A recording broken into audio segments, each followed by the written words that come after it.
شده. السلام علیکم مهمانان یار دوستان تمام خوشتباری اکای شیرین جان و مهربان جان همه شما را با بزم خرسندی دو درچه ما مهربان جان خوش آمدید گفته رحمت برای پایان دوست و همه شما سربلندی آرزومندیم در امان خدای مهربان باشین. داماد و عروس با همدیگر پیر شوید، در عالم عشق خود جهانگیر شوید، 100 ساله شوید و بعد از آن پیر شوید. هر سال در این خانه دسته توی شود، مانند خواهر جان و مهربان چگونه خوشرویی شود، 100 ساله شود و بعد از آن پیر شود. از طرف همسیفا یار و دوستا خوشتبار خوشمندیم برای بزرگی اکای شیرین جان و مهربان جان یک قرصکی بردوامی همدانی شود. بهترین قرصکا زنده باشیم. با تشبث جانی جان با اینجا حضور اومدیم. از آن جانی بلجان هم باشه امروزه سربلندی آرزومندیم. چنانه که معلوم است که مهربان جان در شهر روسیه در مسافری بودن. موافق طلب مهربان جان سرود اول با نام غریبی بعد برقص بازی ما در خدمت شما ای بندگان خدا.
سرودی غریبی بیا برای مسافرای همدانی یک قرصک مسکوس کی شود.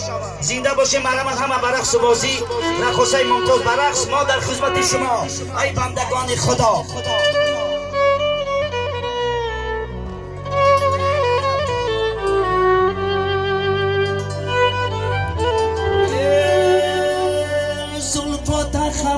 زده کاشوتا کلم زده کاشوتا کلم زده چقدر خوش روشیدی روی دلم غم زده روی دلم غم زده چقدر خوش روشیدی روی دلم غم زده روی دلم غم زده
Hey!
گروه سر